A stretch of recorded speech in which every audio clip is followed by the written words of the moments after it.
Welcome to the Three Principles Global Community webinar.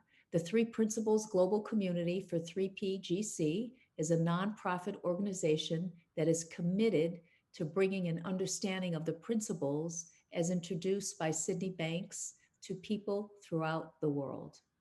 So thanks everyone. I'm Lynn and I'll be hosting as Bonnie was saying, so I'm excited about that. And so Sandra, you're the first one today that I get to help facilitate. So we're here today to hear Sandra Koenig. I hope I'm saying your name the right way. I say Koenig, but that's all right. Beautiful. That's even better. And whoops, people keep coming in here. So the topic today is innovation, branding, and the three Ps. So Sandra's been a coach and consultant for more than 25 years. She's worked with multinational companies, startups, nonprofits, leaders, and entrepreneurs, and for all walks of life, people from all walks of life. She has an extensive experience working in business and has also spent the last 2 decades studying transformation and what makes it possible. She enjoys helping her clients thrive and innovate in their lives and businesses. And there's more to this description of what Sandra does, along with her website, and you can find that on the YouTube videos under 3PGC. So that's where you can learn more about Sandra and go to her website. So Sandra, take it away. Thank you, Lynn. That was a nice introduction. Nice to see so many of you here today and so many familiar faces. Where do I start? Like, I feel really honored to be here and was quite flattered when Bonnie asked me to do one of these calls. So thank you, 3PGC. And so for many years in my younger life, I worked as a designer and a creative director, branding really large companies. And companies like AT&T, all the baby bells. This is in the 90s, I guess, 80s or 90s. Anyway, I'm old enough. It's been I did that for quite a long time. And one of the interesting things about it that I learned so much, and I didn't realize till I came into the principles how much I had learned. Like for decades, I've been meeting with the executive teams of very large companies. And when a large company is rebranding, something has gone wrong in their business. And they would, I would sign my life away, sign these NDAs, and then go into these meetings and they tell me everything about their business, everything had gone wrong, why they wanted to rebrand. And then often I was leading a team to go and create something new for them. And so I would take in a lot of information, and then we would go off and then come back and tell them what to do. And a couple of things were happening there. I got an incredible understanding of business just through all those meetings over and over with these very smart people running big companies. Then, anyway, I am not saying this very clearly. When I learned the principles, I realized that one of the things I'd been witnessing was I always had a sense of which companies were going to do well and which weren't. And I realized that one of the things I'd been sensing was a deep alignment with mind, or what, universal wisdom, what we would call mind. And the other thing I started to see was the really powerful brands, the brands that were making a lot of impact in the world.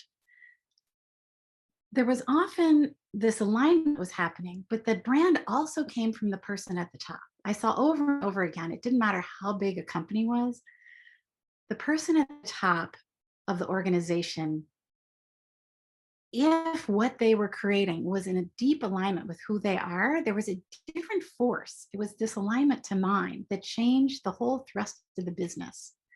And when I became a coach, I got some coaching of how I could bring coaching back into this world that I knew so well. Like I was sort of burnt out on what we would call greenwashing, big companies. Sometimes they had done something horrible and they would be rebranding to sort of direct their consumers or their clients looking in another direction and not focusing on the mistakes they had made. Anyway, I got really burned out, and that's why I eventually became a coach, So it was interesting to bring coaching back into that conversation. And one of the things I see, I work with a lot of entrepreneurs and smaller businesses now around the branding conversation. And one of the things I see is that people look towards what they already know, or they look towards what they see other people doing. And those of us who are in the three principles, we understand that that's not where things get created from. Creation always comes from formless, it originates there. Like, so if we're it's not like branding exists in the world of form and your business exists in the world of form. So it's good to be informed in terms of, who your clients are and what they would pay money for, and uh, what other people doing in the same space. But um,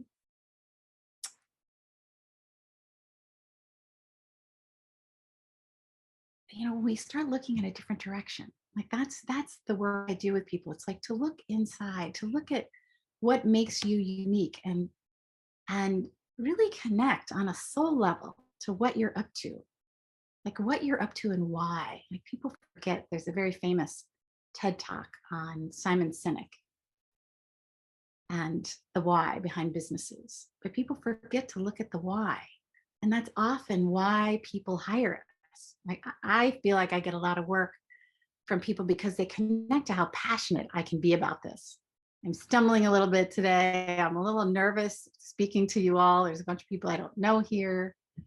Um, but I love the branding conversation. I spent so many years in this world telling companies what to do. And now when I work with branding, the brand comes from you, and it's so much more powerful. It's so much more, there's a different force behind it. And I would say that is the universal intelligence. When you really align with your why and communicate that clearly in the world, something different comes through in your business.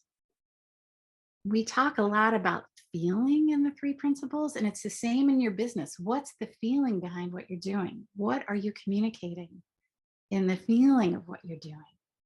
Like, I trust I can stumble with my words today, but you'll still sense the feeling behind what I'm saying. Like, I can be awkward, and it's the same in business. I don't worry about whether my communication is perfect as long as the feeling is right. It's the things that I love to work with people on, helping their lives and their businesses thrive. And I'm also very interested in innovation. And when I first became a coach, before I knew the principles, I would tell people I love to work with innovators. And I had spent my life, I live in the Bay Area, so I'd helped launch quite a few startups. I was used to working in tech, and that there's a brilliance and creativity that exists in that world that I love. But when I learned the principles, I realized we're all capable of that same kind of innovation. It doesn't matter what kind of business you have, you are innovating whether you realize it or not.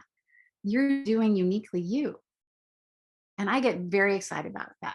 Like, how do you communicate what's unique about you, how you are innovating? Like, that's why people want to hire you. Does that make sense? Any questions? I'm sort of telling you my normal, it's not really a spiel, but the things I believe, the things I've seen.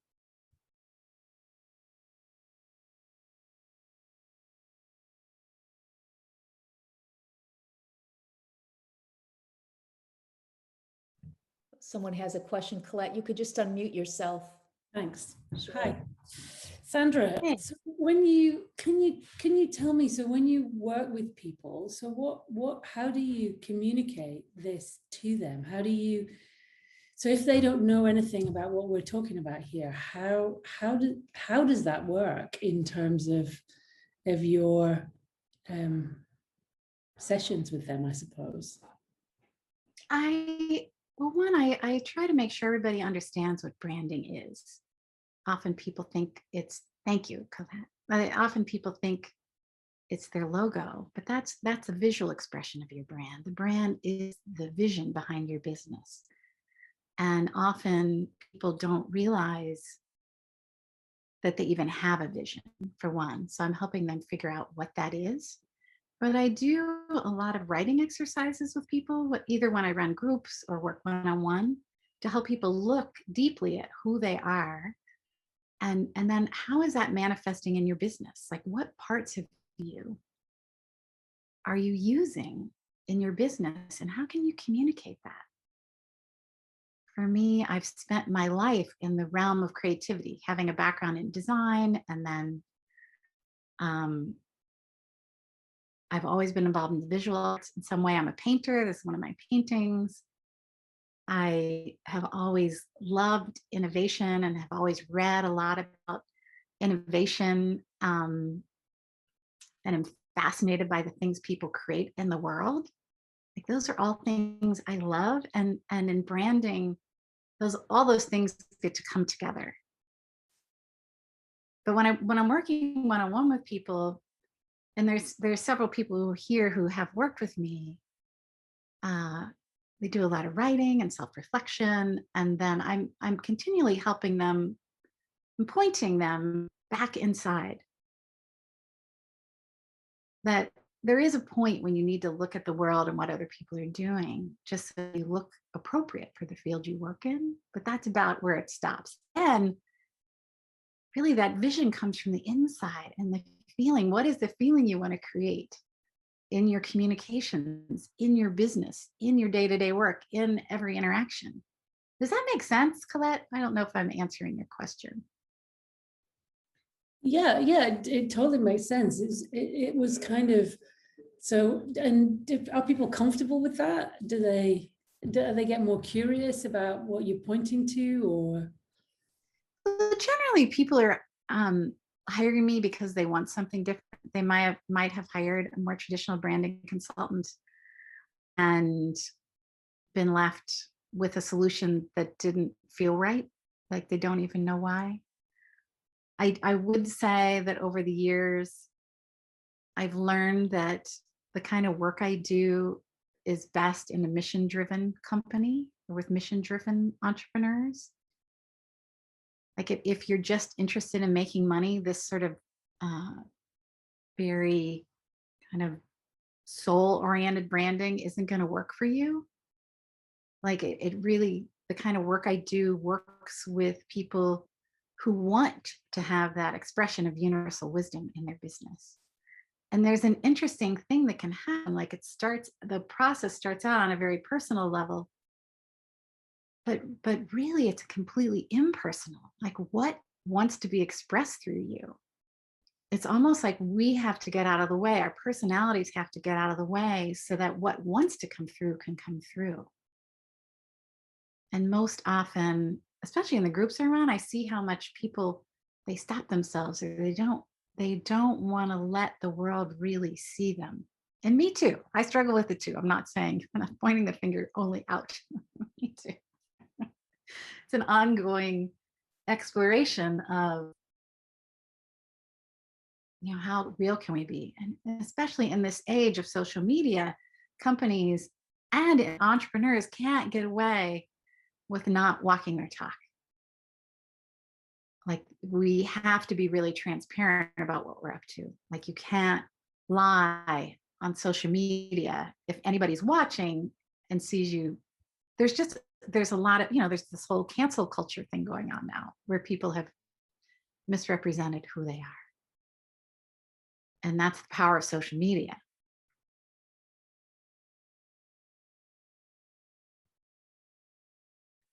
Does that make sense? Any questions, comments? I'd love this to be a discussion.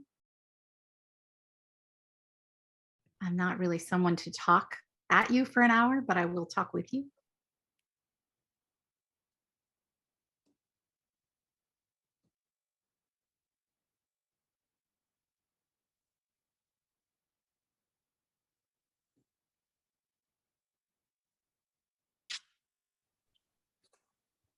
Well, I can talk about some examples of what I've seen. For example,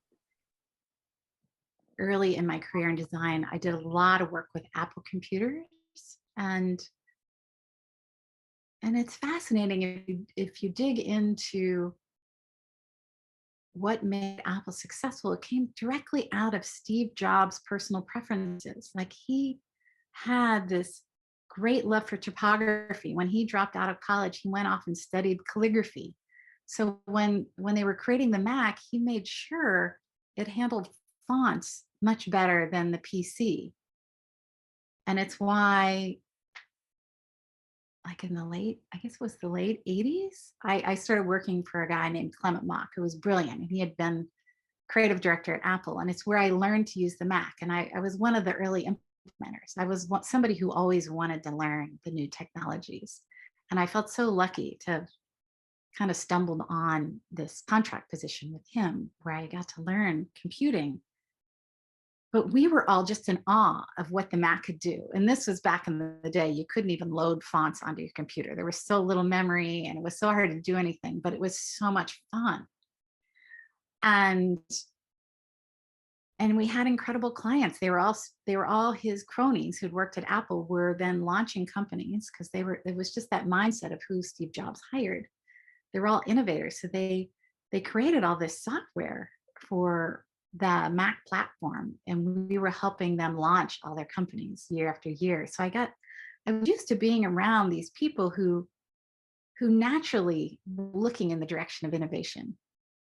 So it was fascinating to me to come into the principles and feel like that's some of what we're doing. We're looking towards wisdom. We're looking towards new thought. But people forget to do that in their business. That yes, even there, that quiet voice of wisdom can be what you're listening to. And I think, I know people like to dislike Steve Jobs, but I think that's what he was doing. He knew what he loved and he created from there. And it wasn't always fun to work for him. He was quite a perfectionist, but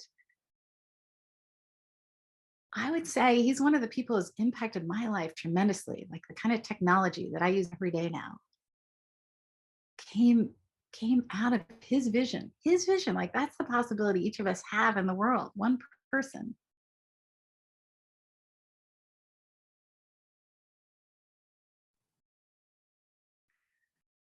Hey, Sandra.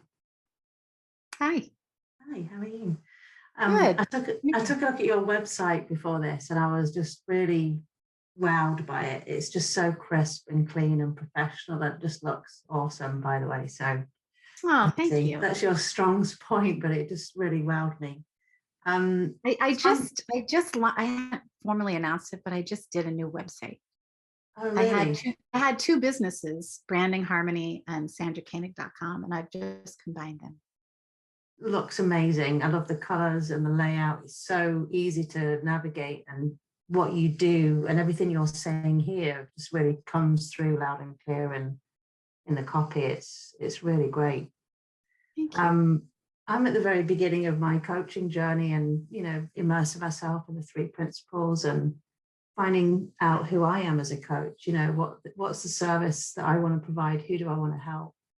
And going through that process alone, there's a lot of wisdom, but then there's a lot of me getting in the way. And I'm just curious if you have any words of guidance to sort of help get past that noise in my head, to sort of really connect with that wisdom and know what is my why and the thing that I'm doing, when you're working with clients. Well, one of the things that I'll do, it's an exercise I play with people, and you guys could all play along, is I'll ask people to think of somebody, just a person, they could be dead or alive, that you really admire. Somebody you'd give anything to meet.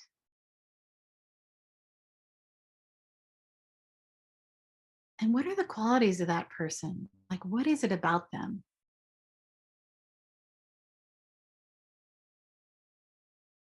Like, I often have people make a short list, and there's certain people that are always on my list. Like, I would love to meet Ruth Bader Ginsburg if she was still alive, or Oprah. Like, and I feel like these are two women who did very different things in the world, but have a lot of impact. And they didn't let the world and the way the world can be with women get in the way of doing what they wanted and changing a lot of lives. That's for me, you know, and sort of my deepest wish is to have a lot of impact. And I don't care how that is, whether it's you buy a painting of mine and it reminds you to connect to something deeper, or you hire me to coach you, you know, and you step into your best self in some way. And the beautiful thing about the principles is we start to understand that when we're in a low mood or our thinking is really dark, it's not to resist it, but it's not where to make decisions from either. Like I try to remind people that you want to, you know, create from that best self, like look towards that. I mean, for many years in the coaching community, there was a lot of oversharing of kind of horrible things that had happened. It felt like a lot of oversharing of kind of negativity or the hard side of life. And it's not to ignore that, but it's also not to showcase it, in my opinion. That if you lead from your best self, if what you write is from your best self, if what you say comes from your best self. Like Melanie, I'm curious, who did you think of when I asked you about the person? Didn't think of anyone. You didn't think of anybody? I mean, the first person I thought of was my mum. And what about her? What about her makes you, why is it her? Well, one, because she's not with us anymore, but two, I'd really like to have a conversation with her where I am in my life now with my understanding, to kind of share an understanding with her about life, you know. But because she was also fun and a little bit fearless at times, and she got through some really difficult things, and she still had fun and laughed and had a sense of enjoyment about life. You know, she had a good sense of humor and a great laugh. I think there's something really cool about that.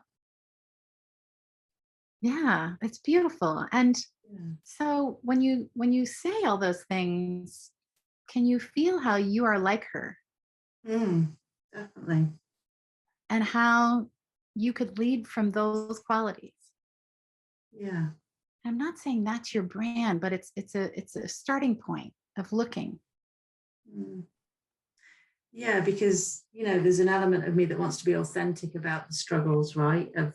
I've worked in corporate for 20 years. I know the insecurities of working in that environment. It can be really challenging for people, and it's not something that is ever discussed. You know, you're not allowed to talk about being stressed or unfulfilled or unhappy at work. You have to just have a veneer in those environments. And Can I stop you? Can I stop you? Yeah. Because I feel like, listen back to this recording and write that down. Like that's the beginning of a brand message. Like I get like, and creating an audience. Like I get what you're going through in the corporate world. And what if life could feel different? I mean, you can keep going. I just was like, that's it. Did you guys all feel that? Like you can feel it when it feels different when somebody lands on their truth. Like you can feel Melanie speaking from what she knows.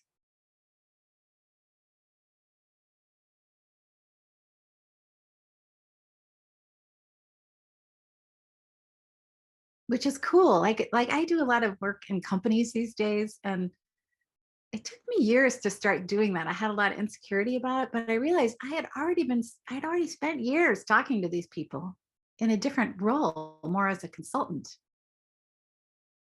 But I know a lot about their world from the consulting side. Like it took me a while to see my own grounding in that area, which is fascinating. You know, it's a journey.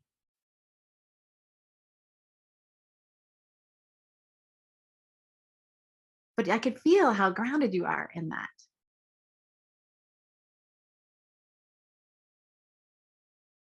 And if you talk about, like, if you own those qualities you mentioned about your mom, because I can feel it in you, like that lightness of being. There's a feeling there. Like if you communicate your message with that, as part of it, it's the beginning of something really beautiful and really true. Does that make sense? It does to me. Like, I feel it. I'm feeling it.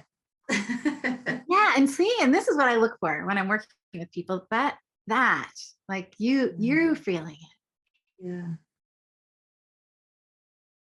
Like, and it's communicating from that place.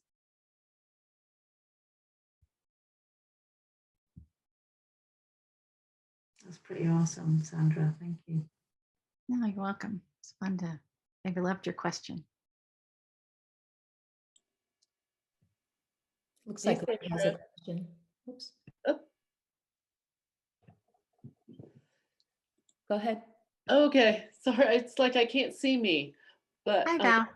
hi. I just wanted you to speak on how feeling can be used as fuel, and any kind of feeling, good feeling, just might be. Well, when I'm talking about feeling, it's not. I know Val, and it's not emotion. It's sort of an energy behind the words. And in the three principles, we're often distinguishing sort of that there's an energy that comes to us when we're tuned into universal wisdom that is very different than having an emotional reaction. So when we're talking about feeling in the principles, it's something much deeper that can move us. Yeah, that and maybe even something more intuitive. Yes, absolutely. More intuitive. It can seem nonsensical. Like one of the things that happened with me recently, I just kept having such a strong urge to paint my office this dark gray. And I'm somebody who loves color. And my house is mostly white with a lot of color in it. And I love it. I can't even tell you how much I love it. And it makes no sense to me. But it's trusting those urges that it just felt so clear. It's so simple. It's such a simple, small thing. Yeah. Oh. But in all of our business, it's also trusting those little urges. We get little nudges all day long, little insights. Talk to this person, or, I just like, I promoted this call because I like to have a conversation. I don't like being the one who speaks and then you guys listen. I want the interaction. I want you all to have your own insights. Yeah, I think what happens to me sometimes, because I'm fairly new to the concepts, is what you're saying is really making me think, and I'm really trying to process it. It's like I almost can't speak to it because I'm processing. And it's like, I'll write something down and have to think of it later, but it's good stuff. I like the conversation. Thank you. I'm learning a lot. And I think your intuition is right on. Like Val just redid her website and the copy's beautiful. It feels like you. Yeah, and I have a common thing going on that I'm like, okay, I want to be selling something. What am I selling? And just the imposter syndrome. It's like, can I really say exactly what's going on, and how do I communicate about it? Maybe some of it's beyond words. Yeah, it is beyond words, because ultimately somebody, in my experience, people have always hired me because there was some kind of connection. Like even in all the years I did big branding, I had a reputation for knowing what I was doing. My first job out of school was at one of the biggest branding firms globally, and they trained me well, but people also liked working with me. Right. Right. And they hired me because I was capable of it, but they knew I'd get the job done, and I was pleasant enough to work with. Not that I was perfect, but you know what I mean? Like, it was scheme of things. Yeah. Very cool. Thanks, Val. Rick has been waiting patiently, so Rick's next. Oh, thank you. Thank you for Sandra. have you noticed, I know in organizations that I've been familiar with and been involved in, that there's a thing called culture Mhm, that seems to have its own personality, absolutely. and the whole idea of an organization as it's one big organ, kind of, and it acts accordingly to all the idiosyncrasies that we personally get stuck into. Right. Like, it's like, well, we've always done it this way. Like, what are you talking, trying to move forward? But I think what you said about, like when you're talking at the top, I found it seems to be a vital key in change when it comes to changing the culture or changing a different direction in an organization, is if the top's not buying it, it's really hard to get it sold or come in the middle and try and work your way up. Absolutely. I've witnessed that. Yes. Yeah. Yes, absolutely. Like the whole culture of a company comes down from the top, whether it's it's often a single decision maker, even though it might look like there's a team. In my experience, there's someone who's a powerful force at the top who's creating the culture and setting the tone Yeah. and creating the brand. And depending on who that person is, it can feel really different. Like I have worked for very healthy companies and very unhealthy companies. And I think that's what you're pointing to. And companies can become such big, I could talk a lot about business, that companies can become very set in their ways. And especially in bigger companies, let's say you need to make an upgrade in technology, it's a huge amount of effort just to make that change because it's a big organism. There's a lot of pieces and people involved. Yeah, So absolutely. do you work inside a company now? I don't, but I lived it seemed like I lived in this organization. It was I worked in the emergency services and for one of the largest providers in Canada, in their scope of practice. Like they had 3,500 or almost 4,000 employees, and but it's, first of all, it's government operated, but it comes from a long history of culture in hierarchies, ranks, kind of a thing. So uh, for anything to move, it took almost what seemed forever until they brought somebody with a bigger vision at the helm. And there was a remarkable change that filtered all the way down to the street level.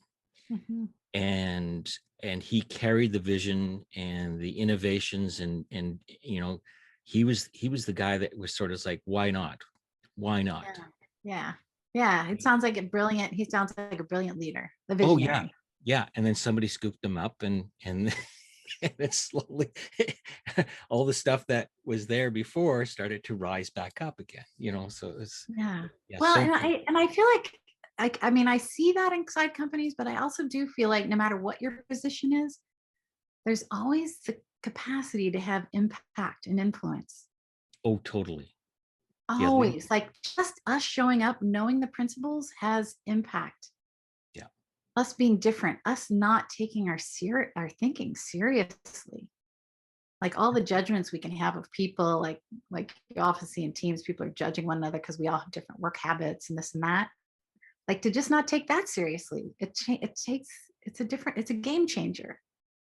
and I like what, like I've attended a lot of Michael Neal's stuff, and like he often says, like, show up and respond accordingly, right? And to me, if we looked at our own desks and managed that in front of us to the best of our abilities, plus one, that alone could change the organization, right? Not worrying about, oh, look what IT's doing, Yeah, it's really none of our business. No. Anyways, thank you. It's great. Yeah, nice to meet you. Okay, Ellen has her hand up. Hi, Sandra. Hi, nice to see you. Nice to see you too. So a question came forward, and as soon as I raised my hand, the answer came. But I was like, I'm just going to stop in up here and enjoy the conversation with you. So I'm aware that let's say my marketing happened kind of like inside the principals community. And sometime a year-ish ago, give or take, there was like encouragement from the principals from 3PGC, I would say, to, you know, to reach out beyond our community. And I loved that. And so I just wanted to, and so my question was like, what's the difference? And of course I got, there is no difference, but I just wanted to explore that with you. Like, you know, promoting or marketing within and without, within the community and outside of the community, I should say. I think that's a great question. Just, I know that there are a lot of people within the principals who just, their audience is other people in the principals.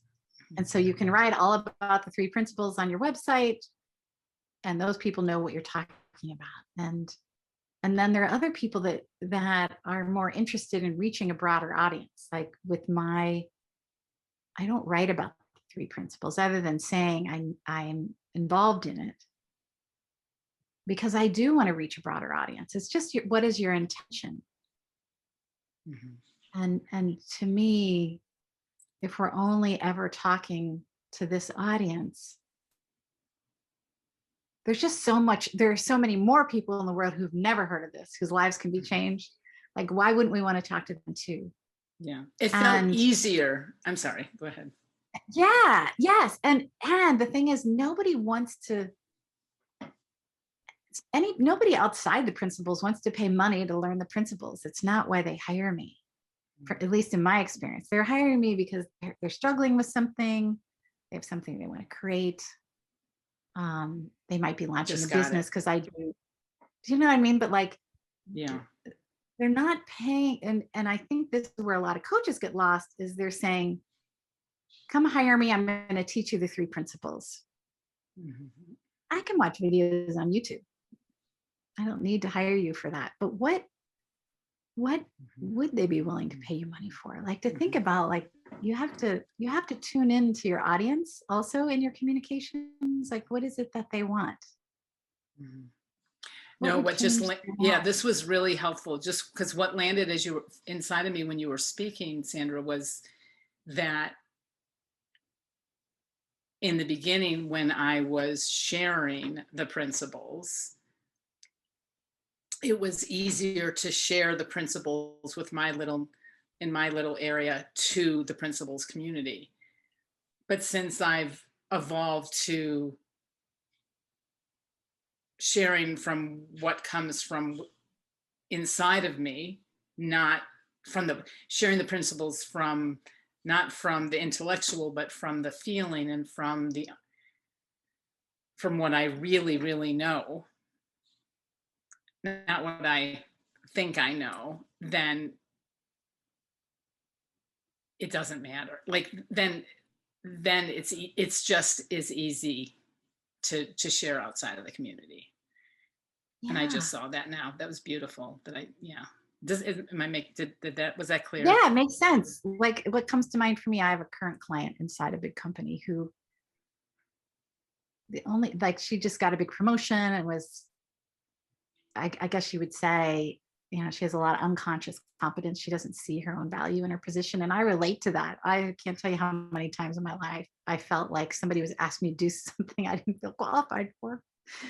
But she was believing or thinking about it. And so when we talked about thought, like, I'm not teaching her the principles, but we talked about thought and not believing her thinking, she could be in her role and not suffer and not struggle by having a different relationship to thought. Like, and it's not complicated. It's not a complicated conversation. Do you know what I'm saying? Yeah. Like the potential for this understanding to impact in all sorts of ways is so beautiful. And since people follow the feeling, whether they know the principles or not, that's, Yes, yeah, yes, that's where the juice is. That's where the impact is. That's where the marketing is. absolutely. Yeah. Absolutely. When I say I love helping people thrive, I mean it. Yeah. Yeah. I think there's no greater joy in life. Hmm. And Yeah. and There's a this lot of, understanding yeah. Go. completely transformed my life, you know. So like Mhm. as with most people. Sorry, what did you say? No, there's a delay in my internet, so I'm sorry that it. No, I talked over you. I apologize. No. Just in the very beginning when you were sharing about the impact, the successful companies were what was clear for the leader. Like I just took that in for me. Like there's so many different things that I love sharing about the principles, but there is one thing that is, and I just need to continue doing that. Like I thought, like I cast a wider net so that there's more potential clients or more potential people that I can serve or share this with. But when I deeply know what's really meaningful to me and the message that I have, then there's my clarity. So thank you very much. Yeah, and from knowing you a little bit, I think what you're up to is really powerful and really connects. Yeah. Yeah. And I get there and then I drift away like, oh, I like that too. Or, oh, this person has been helped, or I've seen transformation.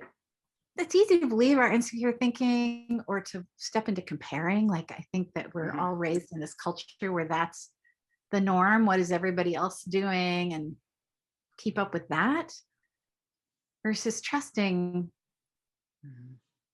what we have to offer is beautiful. And it's very specific to us. Like, I feel like my whole life has prepared me to do what I'm doing today.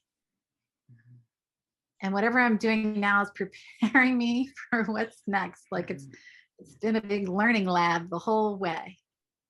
Right. And when there's a connection, it doesn't matter what you're really talking about. For me, No. when Yeah. there's a connection between me and whoever I'm having conversation with, it can be health or any topic, doesn't matter. It doesn't matter. Isn't that beautiful? Yeah. Thank you for bringing this topic forward and for everyone sharing. Thank you. Nice to see you and nice to interact with you. Great to be with you. Any other questions or comments? Anything you're interested about, you want to hear more about? I'm sure I have more I could say. I forget all the things I want to say when I see all your beautiful faces.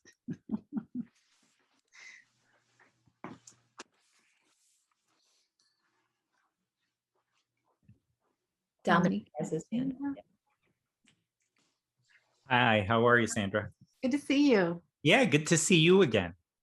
I always love. I've attended a few of your talks on this. It's really great.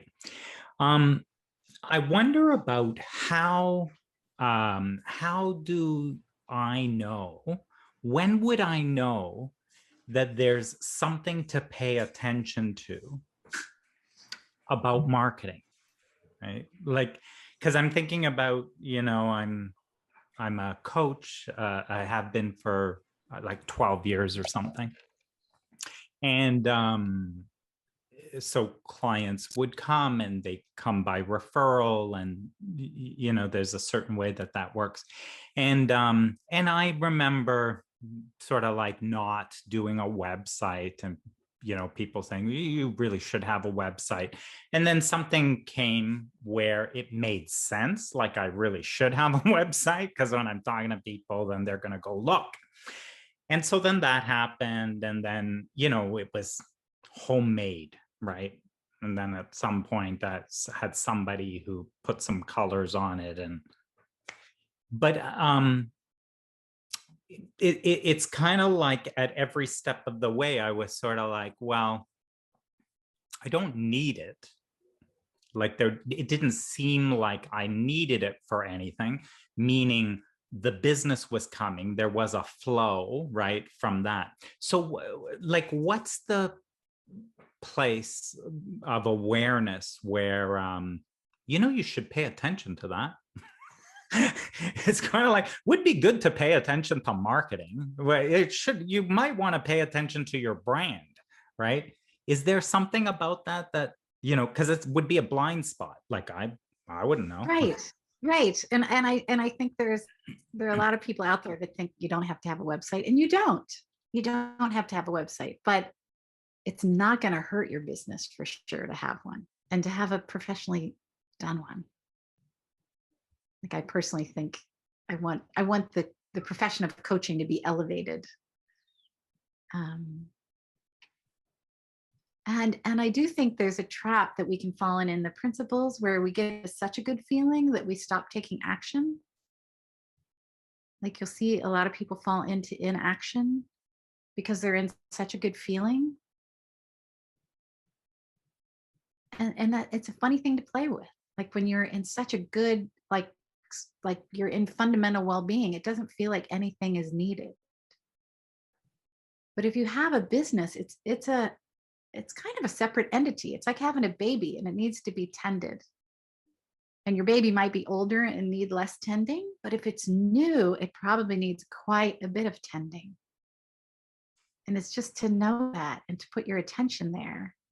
Like, for me, for this workshop, I don't do a lot of marketing either, but it occurred to me, I want to have a lively discussion. So I'm going to market this a little bit. I sent a couple of emails. I sent an email last week to my list, not to my whole list, just people who've been interested in the branding conversation. And then I sent them another reminder this morning, and I did the same thing on social media. I did 2 posts, one last week and one this morning, just saying it's today. Because that's what occurred to me. Like, it doesn't feel complicated, and I don't have some big marketing plan, which maybe my business would be even busier if I did. But me too, I can fall into that, like, life is good. Like, I don't really care if my business grows. But if you're at the beginning and you need to make a living, you want to tend your business. It is an entity that you're creating. And what's fun about it is it gets to be whatever you want it to be. Like, I can't tell you how many people in the principles, when I was new to the principles, told me I should stop having this branding conversation. But it's what people wanted to hire me for. Like, so many people come to the principles and then they want to launch a coaching business, and they've never run a business before. And branding is fundamental to business. It's like, it's one of the core, like, building blocks. Like, you need to have that in place. You need to know what you're up to. You need to be able to say what you do and why people hire you in order to have a business. And I know you understand this. Well, actually, you got to something there, which would have been my another question. It's like, so if you say what marketing is, and I think you just said it, it's sort of like what you do and why people hire you, like something like that is, I think, what I heard you say. Yeah. And like, if your business is slow, it's a good idea to do some marketing. I generally encourage people to do whatever kind of marketing they like to do. I'm not so big on social media these days, but there's other ways to market. Like, some people might consider this talk a piece of marketing, or, being on podcasts. I've done a lot of podcasts, or I occasionally do social media, but I also do a lot of networking. Like, I love networking. I love meeting new people. And even during the pandemic, I discovered some fun, interesting new ways to network. Just, even if I don't get business from it, I just enjoy meeting new people. That works for me. And I think that's another way in our businesses we forget that, like, we can choose. Like, if we're going to do marketing, like, find the things that you're comfortable with. Now, some people will say they don't like doing any of it. Now, that's another issue, and maybe good ripe for coaching. Well, yeah, I have to say that, you know, part of why I'm here at this session was actually the stuff you sent out. Like more the stuff you sent out than what 3PGC sent out. So I'm on your list. And so then I got the email and, oh, interesting. So Sandra's going to be doing that. Later, I got the 3PGC one. And then, you know, that sort of, oh yeah, of course. And, but yeah, so that's kind of cool when I watch that happen. And by the way, I just don't see any other hands. That's why I'm keep talking. Yeah, no, it's fine. I'm yeah, happy to if anybody else has. So no, you but always have great questions. I think what I've noticed with me is that I'm doing things, but it's a little bit like in reverse. I can see something. Like in the beginning, it really stumped me when I first started my business. And this is actually such a showstopper. Someone said to me, well, how are you going to be a coach unless, what's your differentiator? How are you different than anybody else? And what's your value proposition and all that? And I just went like, okay, that's just like not for me, right? And I don't like that lingo either. Oh, I don't like wow. that It just was so confronting. And the reality was like, I have no idea, right? I have no idea, right? And so, and then I met with a friend who said to me, they go, yeah, you could do all that. There's a lot of value to that. And, you know, and kind of figuring out how you're going to present it and say it and all that. But then they said, but, you know, I think you should just get clients and start working. And I thought, good advice. That's good advice. It turned out to be really good advice. Really good advice. Yeah. So what I think is, I think I do things, it feels backwards. It's like then things happened. And then I kind of said, boy, what kind of a coach am I? Yeah. What am I like? You had enough experience where you could name it. Yeah. Whereas it stumped me me in the beginning. It's hard to work. It's hard to create a brand with somebody who hasn't, especially with coaches, if they haven't had any experience yet. It's hard to create a solid brand because they don't know yet. And often you'll see people create one brand, and then a few years in, they're ready for the real powerful expression to come forward. I think that's what you're speaking to. Yeah. I can't. Yeah, I'm looking because there's been sort of like a second version of it about a year ago now, where I've you know, all my coaching is in corporate world, executive coaching like that, team coaching. But recently, call it in the last year, I've got a personal website where it's different kind of coaching. And then, you know, I have a Facebook group, and I've gone off in this direction I'm really passionate about. But similar, I had no plan. I didn't know what I was doing. But I think that's true of business. Like it also has the life of its own. And we're kind of along for the ride if we're truly surrendered. And I think you're speaking to that. Like it just becomes obvious. Oh, this is the next thing to do.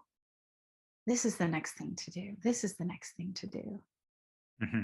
And we just follow the breadcrumbs, and that's how creation happens. And the truth of the matter is that your brand is alive and will change as you change. Like for me, bringing my two websites together, I've been wanting to do that for years, and I couldn't see clearly because it looked like I had two separate businesses, but really I'm doing the same work with everybody. They're just slightly different offerings, looking slightly different directions. There's a little more content in the branding work than in my straightforward leadership coaching. But it's all the same. Like, so why would it need to look like separate entities? That feels, I like when you say that, because for me, when I started the second compared to the first, it's like we're the last to know. Yes. It's kind of like, I have two things I'm doing, and this thing is not like that thing, right? And then we see them as distinct, and they're not. And I give giving clients that advice for years, like, you know, bring it all together. And finally saw I could do it for myself. you know, the cobbler without the shoes kind of thing, or I had too many shoes. Ah, yeah, but and I think that's the truth of life. Like, as when we step out of our personalities and the things that inside of us that stop us, we're kind of just along for the ride, really. That's what you're describing. Like, when we tune into that, something else is happening, and it can be surprising what we're asked to do. And some of the things that I resisted the most were the most powerful in changing me. Mm-hmm. Yeah. Yeah. And I think that's kind of where this started, is like to say, well, but what should I think or look at that I'm not, it doesn't occur to me to look at, because I'm just kind of like going along. And then it's an after the fact. I look backwards and I go, oh, there's a brand there. There's a whole thing about what I'm like. But that's cool. Like, I love what you're saying. That's all I think we can hope for. Like, some people have hired me. Like, I think you've been fortunate that your business has a life of its own, and that doesn't always happen for people. Sometimes there's more creation and effort on their part that's needed to kind of change the course of their little ship. You know, like, I feel like in our lives, there's a direction we're going. And when we really want to change course, sometimes it takes not effort, but like attention, looking in that direction. And what's going to help me go in that direction. Great. Anyway, really lovely to talk to you. Yeah, thank you. Nice to see you.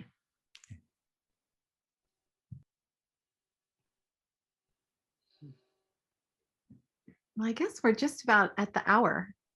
Yeah. How much time do we have left? We've got about 2 minutes or so left. I don't know if anyone has any other questions, comments. I also just wanted to say, if you don't mind, if anybody had a question you didn't get to ask, please feel free to email me. It's just, my email is sk, my initials, @sandrakoenig.com. And also feel free to email me if you want to be put on my email list. I'm thinking this summer I'm going to run again. At the beginning of the pandemic, I ran a free Foundations of Business class, and I think I'm going to run that again this summer. I haven't picked dates, but I've been feeling the urge to do that again. It was really fun for me. Yeah, so feel free to email me if you want to be put on that list. And it's really been lovely being with you all. Appreciate all the questions and beautiful hosting by Lynn and Bonnie. Thank you so much, Sandra. Thank you, everybody, for participating and listening. Very valuable, fabulous. I got so much out of it myself. Thank you. Yeah, it was awesome, Sandra. Thank you.